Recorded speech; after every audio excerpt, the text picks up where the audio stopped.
ይስጥልን ውድ የቻናሌ ተከታታዮች፣ ይህ ኢትዮ ዜና ዴሊ ነው። ይህንን ቻናል ሰብስክራይብ በማድረግ ወቅታዊና ሚዛናዊ መረጃ ያገኙ። እስከ መጨረሻው እንድታደምጡኝ በትህትና ጠይቃለሁ።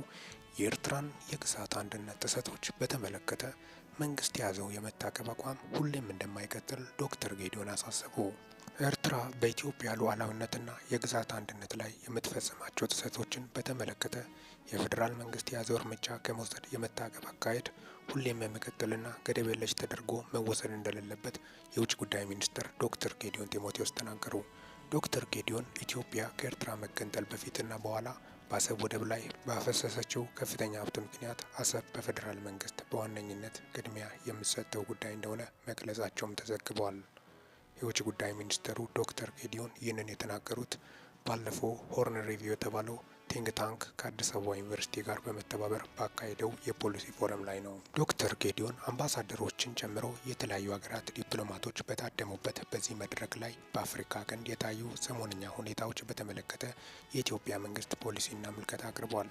የውጭ ጉዳይ ሚኒስትሩ ገለጻ በተለይም ያተኮረው በኢትዮጵያና ኤርትራ ግንኙነት ላይ ነው።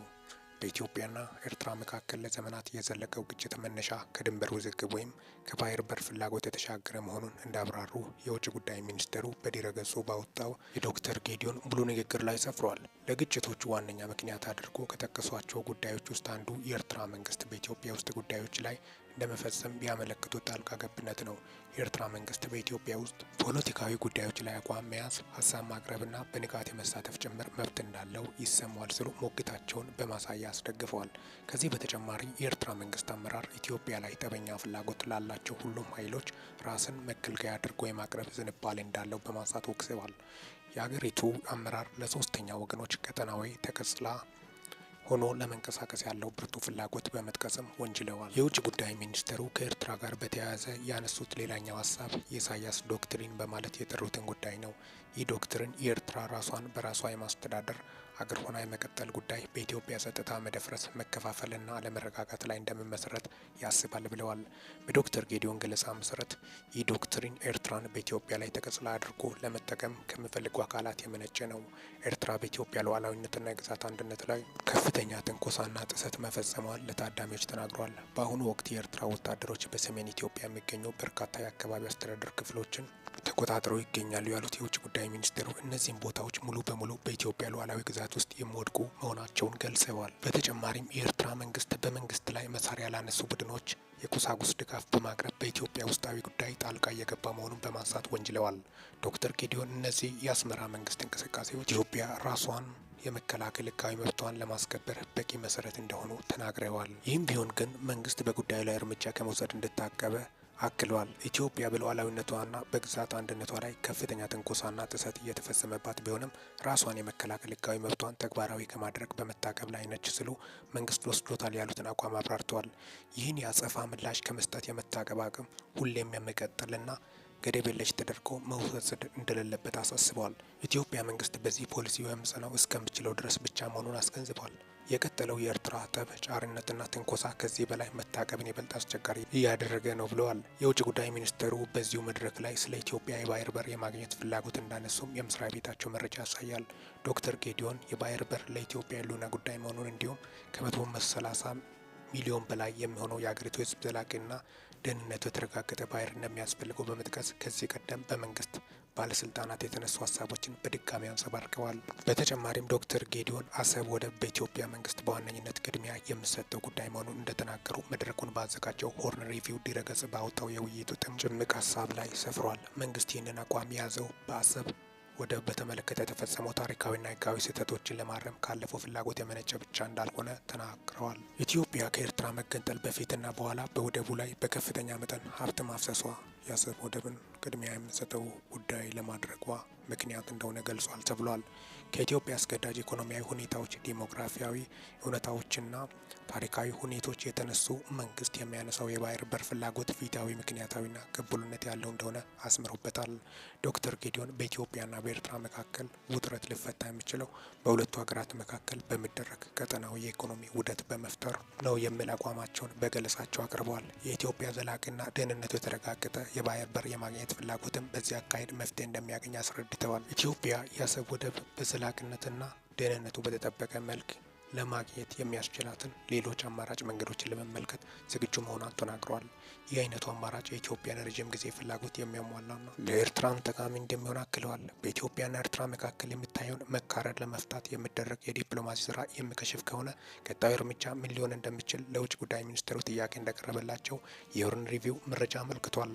ዶክተር ጌዲዮን ለዚህ ጥያቄ በሰጡት ምላሽ የኢትዮጵያ መንግስት በማንኛውም መንገድ ጦርነትን ለማስወገድ ቁርጠኛ መሆኑን በአጽንኦት እንዳነሱ ተጠቅሰዋል። የውጭ ጉዳይ ሚኒስትሩ ማብራሪያቸውን ባቀረቡበት ጊዜም መላው የአፍሪካ ቀንድ ቀጠናዊ ካለበት ደካማ ሁኔታ አንጻር ሌላ ዙር ጦርነት አውዳሚ ይሆናል ብለዋል።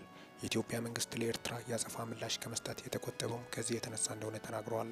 የኢትዮጵያ መንግስት የሁለቱን ሀገራት የወደፊት እጣ ፈንታ ለመቀየር ለሚደረግ ንግግር ዝግጁ መሆኑን የገለጹት ዶክተር ጌዲዮን ዓለም አቀፉ ማህበረሰቡን በኤርትራ ላይ ተጽዕኖ እንዲያደርግ ጠይቋል።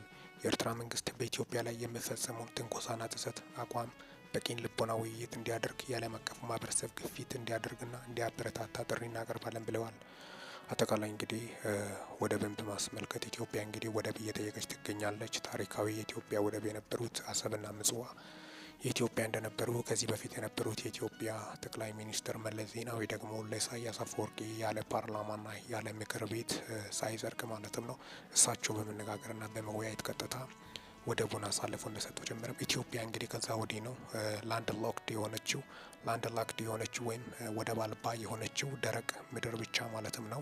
ስለዚህ ከዛም የተነሳ ይህ ነገር እንግዲህ ጠቅላይ ሚኒስትር ዶክተር አብይ አህመድ ከአንድም ሁለቴ ፓርላማ ላይ በማንሳታቸው በሶማሌላንድ በኩል ነበር የታሰበው። ያ ሳይሳካ ቀርተዋል። በሰዓቱም ኤርትራም ሶማሊያን በመደገፍም ሉዓላዊነቷን በማለትም በሰዓቱ በአንድነትና በህብረት ከሶማሌላንድ ጋር ሆናለሁ ማለቷ የምታወስም ነው።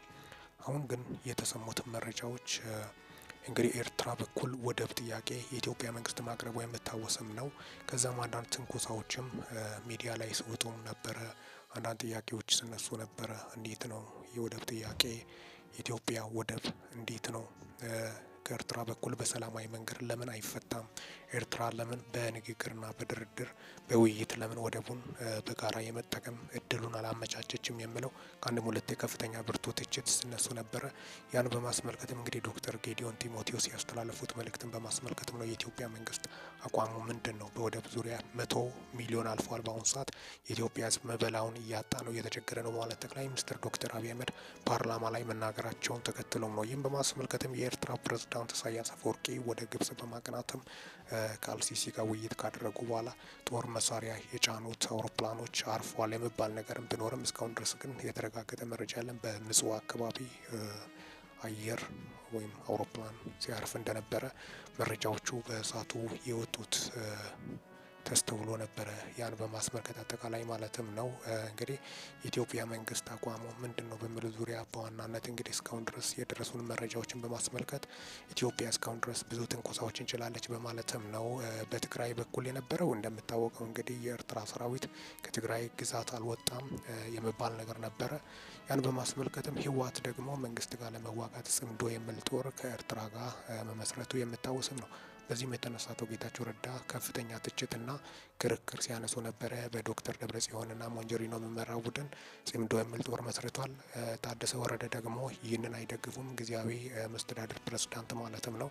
ይህን ስለማይደግፉ ኤርትራ እንዲወገድላቸው ትፈልጋለች ስትልም ነበረ በማለትም አቶ ጌታቸው ረዳ ህወሓትን ከፍተኛና ብርቱ ትችት ሲያቀርቡ እንደነበረ ጭምርም ነው። ህወሓት ደግሞ ዳግም አካል አግኝቶ ወደ ስልጣን የመቀጠል ፍላጎት እንዳለ ነው። ምክንያቱም ከተጠያቂነት እንደማይተርፍ ጭምርም ነው። በብዙ ቢሊዮን ዶላሮች ወርቅና ንብረት ከኢትዮጵያ ሽሽቶ የትግራይን ህዝብ ከተቀረው ኢትዮጵያዊ ጋር አጣልቷል የሚል ከፍተኛ ክስ ሲቀርብበት እንደነበረ ጭምርም ነው። ይህም በማስመልከትም ነው እንግዲህ በዋናነት እንግዲህ አቶ ጌታቸው ረዳ ከፍተኛ ትችት ሲያቀርቡ ነበር። አቶ ጌታቸው ረዳ እንግዲህ ከጠቅላይ ሚኒስትር ዶክተር አብይ አህመድ ጋር በመሆን በመወያየትና በንግግር ነገሮችን በማስተካከል እሳቸው የራሳቸውን ድርሻ ተወጥቷል በማለትም ነው። እንግዲህ የትግራይ ልጆች ዳግም ወደ ጦርነት እንዳይገቡ የተቻለውን ሁሉ እየተደረገ እንደሚገኝ ጭምርም ነው።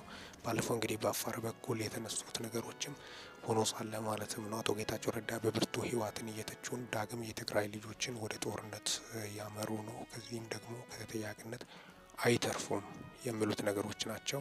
ህወሓት እንግዲህ በዚህ ዙር እንግዲህ የመጨረሻው ነው በማለት ነው በርካቶቹ ሀሳባቸውን ሲገልጹም የተስተዋለው ማለት ነው። አጠቃላይ እንግዲህ ዕለታዊ መረጃዎች ምንድን ናቸው የወጡት የሚሉትን መረጃዎችን በማስመልከትም ነው የዕለተ ህዳር 7 እሁድ ማምሻውን መረጃዎች የተሰሙትን መረጃዎች በማስመልከትም ነው ለእናንተ ይዤላችሁ የመጣሁት።